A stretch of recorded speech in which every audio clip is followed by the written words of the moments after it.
주님여 이 손을 꼭 잡고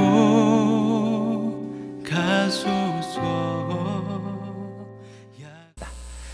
오늘 성령의 전신갑주를 입으라는 우리 주제로 모이는 우리 금요 특별 치유예배 세 번째 시간으로 성령의 전신갑주를 입는 방법에 대해서 같이 말씀을 나누어 보려고 합니다. 지난 시간에 우리 성령의 전신갑주를 우리가 왜 입어야 되는가에 대해서 제일 첫 번째 시간에 같이 말씀을 나누었습니다. 왜 전신갑주를 입어야 된다고 말씀했습니까? 우리 성경에 보니까 왜 전신갑주를 입어야 됩니까? 마귀를 대적하기 위해서, 마귀와의 싸움에서 이기기 위해서, 마귀를 대적하기 위해서는 전신갑주를 입어야 된다 말씀을 제일 첫 번째 시간에 나누었고요. 그리고 굳게 서기 위해서, 마귀를 대적할 뿐만 아니라 내가 믿음에 견고하게 서기 위해서 전신갑주를 입어야 된다, 완전 무장을 해야 된다라는 말씀을 나누었고요. 두 번째 시간으로 지난주에는 그럼 어떻게 우리가 전신갑주를 입어야 되는가, 발끝에서 머리끝에서 발끝까지 제가 여러분들에게 그림을 보면서 설명을 드렸습니다. 머리에는 무엇을 써요? 구원의 투구. 구원의 투구는 구원에 대한 확신을 갖는 겁니다. 내가 구원받은 하나님의 자녀다라고 하는 것을 확신하는 것이 바로 머리에 구원의 투구를 쓰는 것과 같은 그러한 무장이 되겠습니다. 가슴에는 의의 호심경, 의의 흉배입니다. 그래서 중요한 우리 몸의 중요한 부분들이 다 이 가슴 부분에 있습니다. 그래서 갑옷으로 이 가슴 중요한 부분을 가렸는데, 그것은 바로 우리의 선한 양심, 의로움, 선한 양심, 그것이 바로 우리가 의의 호심경과 같은 역할을 한다라는 말씀을 드렸고요. 그 다음에 허리로 내려와서는 허리에 진리의 허리띠를 띈다. 그러니까 진리의 허리띠라고 하는 것은 무엇인가? 진실과 성실합니다. 성실하게 진실하게 살아가는 그 삶의 모습이 바로 마치 허리에 띠를 띠고 있는 것과 같은 그러한 무장이다라는 말씀을 드렸고, 마지막으로 발에 평안의 복음의 신발을 신는다. 평안한 마음, 복음을 통해 말씀을 통해서 듣게 되는 평안한 마음이 곧 전투화를 신는 것과 같은 그러한 무장이 된다라고 하는 것을 말씀을 드렸습니다. 그래서 머리에 투구, 그리고 가슴에 의의 호심경, 그리고 허리에는 진리의 허리띠, 발에는 평안의 복음의 신발, 그것이 이제 우리가 무장을 해야 될 그러한 무장 중에 네 가지인데, 그 네 가지 무장은 다 호신용입니다. 호신용, 나의 몸을 보호하기 위한 그런 호신용에 대해서 지난 주에 말씀을 나누었고, 오늘은 이제 방어용과 그 다음에 공격용 무기를 같이 나누어 보려고 합니다. 이제는 머리끝에서 발끝까지 내려왔으니까 이제는 다시 손으로 올라와서 왼손에 드는 뭐죠? 방패입니다. 방패, 믿음의 방패다, 이렇게 사도 바울이 설명했습니다. 로마의 군인들을 보면은, 지금 보면 사진에도 여러분 그 방패를 들고 있지 않습니까? 왼손에. 그 방패가 일반적으로 나무로 만들어졌다고 합니다. 나무로 만들어져 있고, 그 나무 표면에는 두껍게 가죽으로 씌워서요, 화살을 이렇게 막아낸다라든지 적의 창의 공격이라든지 또 칼의 공격을 막아내는 역할을 하는 것이 바로 방패의 역할이 되겠습니다. 여러분, 방패, 적의 공격을 막아내는 것인데 이 방패가 없다라고 한다면 어떻게 될까요? 훨씬 공격을 당할 때 공격에 내가 당할 그런 위험 요인이 많죠. 방패가 있는 것과 없는 것과는 굉장한 차이가 있습니다. 바울이 이 전신갑주에 대한 말씀을 나누면서 마치 방패와 같은 적의 공격을 막아내는 역할을 하는 것으로서 그것을 무엇으로 설명을 했는가? 믿음으로 설명했습니다. 믿음의 방패다, 이렇게 설명했습니다. 그러니까 믿음이라고 하는 것이 마귀의 공격을 막아낼 수 있는 방패와 같은 역할을 한다라는 거죠. 그러니까 이것은 방어용이죠. 마귀의 공격을 막아내기 위해서는 믿음이 있어야 그 마귀의 공격을 우리가 막아낼 수가 있다라고 하는 것입니다. 믿음이 있으면 마귀의 공격을 막을 수 있지만, 믿음이 없으면 어떻게 됩니까? 그냥 마귀의 공격에 그냥 넘어지는 것입니다. 베드로전서 5장 8절에서 9절 말씀에서 베드로도요, 믿음은 마귀를 대적하는 데 있어서 절대적으로 필요하다라고 하는 말씀을 했어요. 근신하라, 깨어라, 너희 대적 마귀가 우는 사자같이 두루 다니며 삼킬 자를 찾나니 너희는 믿음을 굳건하게 하여 그를 대적하라, 이렇게 말씀했습니다. 믿음을 굳건하게 해서 마귀를 대적하라는 거죠. 믿음이 마치 방패와 같은 역할을 하기 때문에 믿음으로 마귀를 대적하라, 마귀의 공격을 막아내라, 그러한 의미로 베드로도 그렇게 말씀했습니다. 여러분에게는 과연 마귀의 공격을 막아낼 만한 그런 믿음이 있습니까? 여러분 스스로에게 한번 물어보십시오. 내가 마귀의 공격을 막아낼 수 있는 내가 믿음이 있나? 나에게 믿음의 방패가 있는가? 자신 있게 아멘으로 대답할 수 있는 사람도 있을 것이고, 아직은 내가 좀 부족하다, 그렇게 생각하시는 분들도 계실 것입니다. 여러분 믿음이 얼마나 중요한가, 믿음의 방패가 얼마나 중요한가 잘 들어보십시오. 여러분 에덴 동산에서 하와가 마귀의 뱀의 유혹을 받습니다. 뱀이 뭐라고 합니까? 동산 중앙에 있는 선악과를 따먹으라는 겁니다. 분명히 아담을 통해 들은 바에 의하면 하나님께서 동산 중앙에 있는 그 선악과를 따먹으면 안 된다고 말씀하셨는데, 뱀이 와서 유혹을 하는데 따먹어도 된다는 겁니다. 그걸 따먹으면 죽는 것이 아니라 하나님처럼 된다, 그 말에 이 하와가 그 유혹에 넘어갑니다. 그래서 그것을 보았더니 정말 보암직도 하고 먹음직도 하고 탐스럽기도 하고, 그래서 결국은 그것을 따서 먹습니다. 여러분, 하와는 뱀이 유혹하기 전까지는 선악과에 관심이 없었습니다. 선악과를 따먹을 마음이 없었습니다. 근데 마귀가 와서 유혹을 하니까 그거를 보게 되었고, 그러면서 그것을 따먹고 싶은 마음이 생기고 결국은 따먹은 겁니다. 뱀의 유혹에 그냥 넘어간 겁니다. 뱀의 유혹을 막아낼 만한 믿음이 없었습니다. 결국 그렇기 때문에 선악과를 따먹은 것이죠. 마귀의 유혹에 넘어간 것입니다. 가룟 유다는 예수님의 12제자 가운데 한 사람이었습니다. 그가 재정을 관리하는 것을 볼 때 그가 다른 사람들보다 똑똑했던 사람이다라고 하는 것을 알 수 있습니다. 가룟 유다의 생각 속에는 예수님께서 이스라엘의 왕이 될 것이다라는 기대감이 있었어요. 그런데 예수님께서 시간이 지나면서 내가 이스라엘의 왕이 될 것이다 라고 하는 그런 말씀을 하기보다는 내가 얼마 있으면 죽게 될 것이다 라는 말씀을 하시는 겁니다. 그 말씀을 들으면서 가룟 유다가요 실망을 합니다. 예수님이 왕이 되면 내가 그래 높은 자리 하나를 차지할 줄을 생각을 했는데 예수님이 죽는다고 자꾸 말씀을 하시니까 실망이 생겼습니다. 그 실망을 틈을 타고 마귀가 역사한 것이죠. 마귀가 그를 유혹합니다. 그러면서 어떡하죠? 종교 지도자들, 유대 종교 지도자들에게 은 30냥을 받고 예수를 팔아 넘깁니다.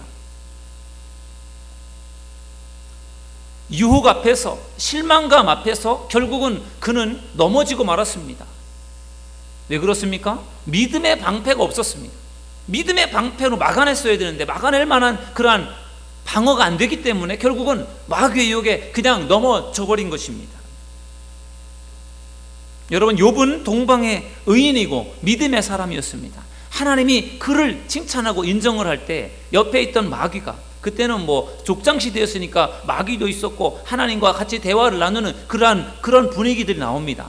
그때 하나님이 욥의 믿음을 칭찬했더니 그 사탄이 말하기를 그가 괜히 믿음이 좋은 것이 아니라 하나님이 욥을 사랑하고 많이 축복해 주었기 때문에 욥이 그렇게 된 것입니다. 그렇게 마귀가 말을 하는 겁니다. 하나님은 그게 아니다라고 말을 하지만 사탄은 그것을 믿으려고 하지 않았습니다.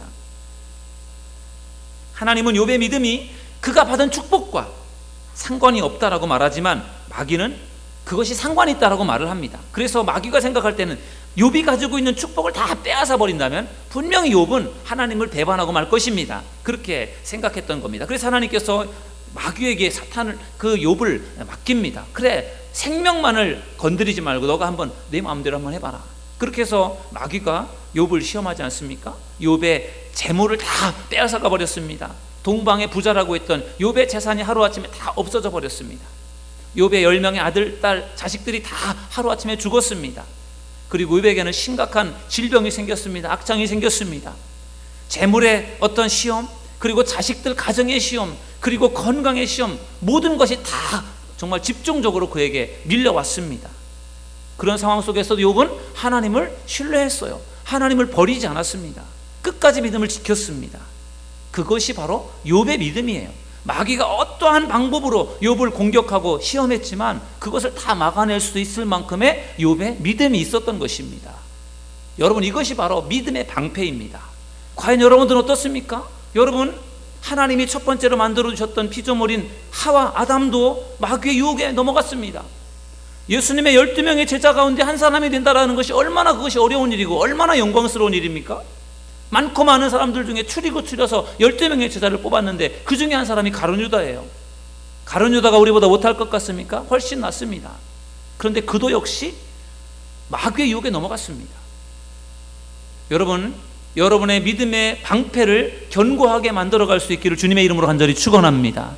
그래야만 마귀의 공격을 우리가 막아낼 수 있습니다. 아니, 아무 문제가 없이 내가 신앙이 좋을 때, 성령 충만할 때는 마귀가 공격을 해와도 쉽게 넘어가지 않습니다. 문제는 내가 약해져 있을 때, 마귀가 틈을 타고 들어와서 유혹하면 그때 우리가 뻥 넘어지는 겁니다. 좋은 일이 있을 때, 내가 믿음이 좋을 때는 괜찮습니다. 그런데 내가 약해져 있을 때, 시험 들어 있을 때, 내가 막 상처받아 있을 때, 그럴 때 마귀가 치고 들어오면 거기에 많은 사람들이 넘어지는 것입니다. 그렇기 때문에 그런 순간에도 여러분이 마귀의 공격을 막아내려면 견고한 믿음의 방패를 가져야 될 줄로 믿습니다. 오늘 이 밤에 여러분들 더 굳건한 믿음으로 여러분들 무장할 수 있기를 주님의 이름으로 축원합니다. 그 다음에 6번째 무장으로 성령의 검, 말씀의 검을 바울이 말하고 있습니다. 여러분, 왼손에는 믿음의 방패, 오른손에는 바로 성령의 검, 말씀의 검입니다. 이것이 마지막 무장이에요. 머리끝에서 발끝까지 4가지로 무장을 하고 손에는 2가지 무장을 했는데 방패는 방어용이고 그리고 칼은 공격용입니다. 이 전신갑주 중에 유일하게 공격할 수 있는 무기가 바로 무엇입니까? 말씀의 검, 성령의 검이라고 성경은 말씀하고 있습니다.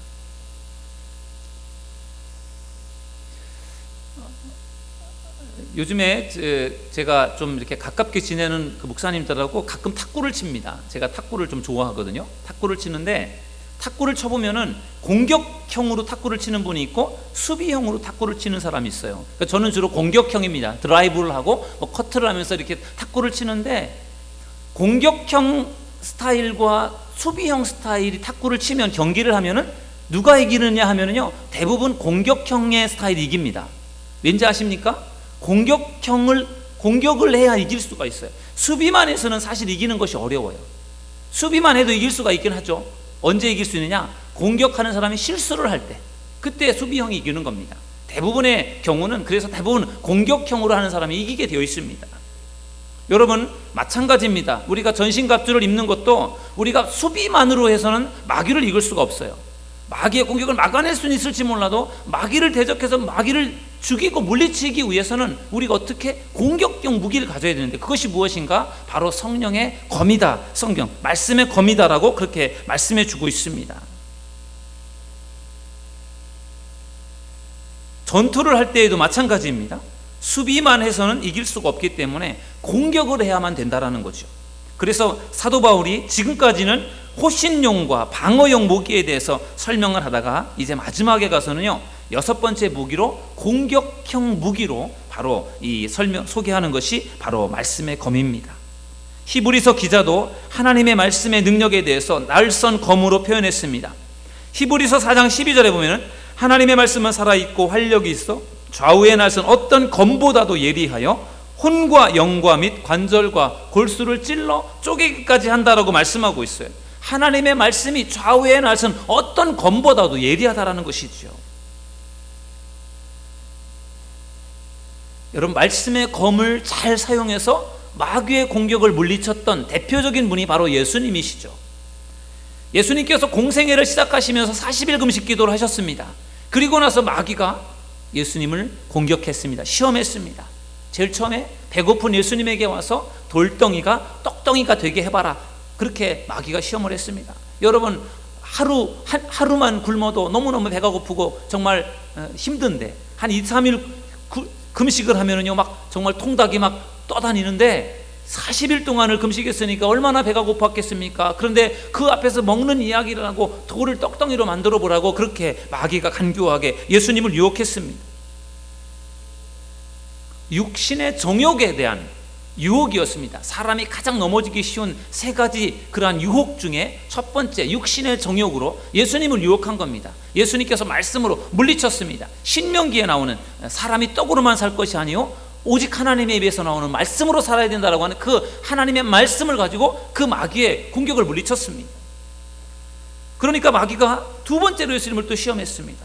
예수님을 성전 꼭대기로 데리고 올라가더니 거기서 뛰어내려 보라는 거죠. 뛰어내리면 땅에 떨어지기 전에 하나님께서 천사들을 보내서 너를 탁 받아줄 테니까 걱정하지 말고 뛰어내려라, 그렇게 말하는 것이죠. 기적을 한번 나타내 보이라는 거죠. 그러면 사람들이 와, 이렇게 예수님을 인정해 줄 거로 생각해서 예수님을 부추긴 것입니다. 그런데 예수님께서 거기에 넘어가지 않았습니다. 그것은 이 생의 정욕, 어떤 사람들에게 인정받고자 하는 그러한 것에 대한 어떤 유혹이었습니다. 예수님은 두 번째 유혹에도 신명기에 나오는 말씀으로 마귀의 그 유혹을 물리쳤습니다. 그러자 세 번째로 마귀가 또 예수님을 유혹했습니다. 산꼭대기에 예수님을 데리고 가더니 천하만국을 보이면서 나한테 절하면 이 모든 것 다 주겠다라고 하는 안목의 정욕, 물질에 대한 그러한 욕심을 가지고 예수님을 유혹하는 그러한 것이었습니다. 육신의 정욕과 안목의 정욕과 이생의 사랑, 이 세 가지가 사람들이 넘어지기 가장 쉬운 유혹인데 마귀는 예수님에게도 이 세 가지를 가지고 예수님을 유혹했던 겁니다. 세 번째 유혹에도 예수님께서 마귀를 하나님의 말씀으로, 신명기의 말씀으로 마귀를 물리쳤습니다. 예수님께서 마귀의 공격을 물리칠 수 있었던 것이 바로 무엇이었느냐? 하나님의 말씀이었다라고 하는 것입니다. 그래서 말씀이 중요한 것입니다.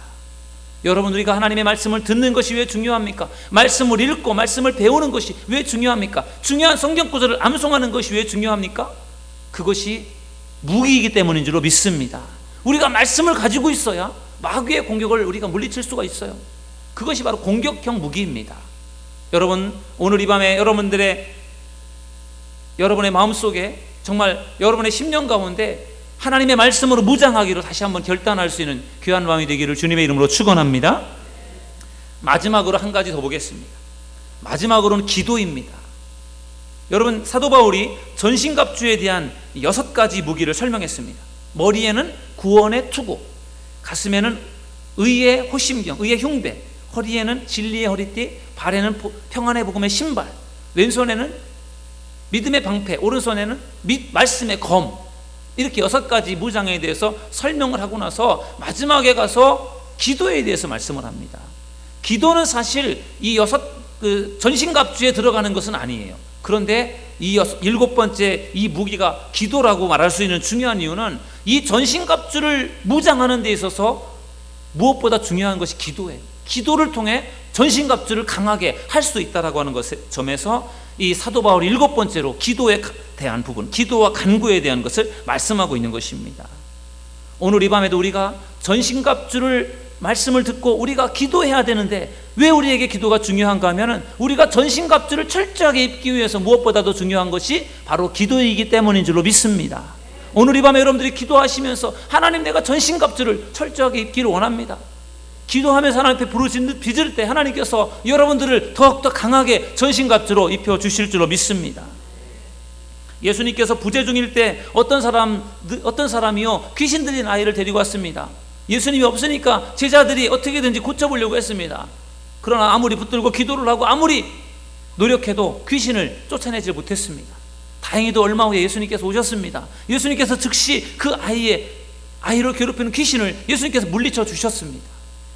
나중에 제자들이 예수님에게 물었습니다. 예수님, 우리들은 아무리 해도 안 되는데, 예수님하고 똑같이 했는데도 안 되는데 왜 예수님은 되고 왜 우리는 안 되는 겁니까?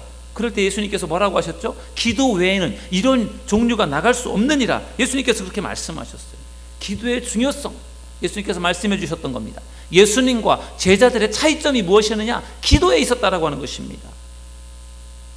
사울과 다윗과 솔로몬은 처음에는 모두 잘했지만 나중에 가서 죄를 지었습니다.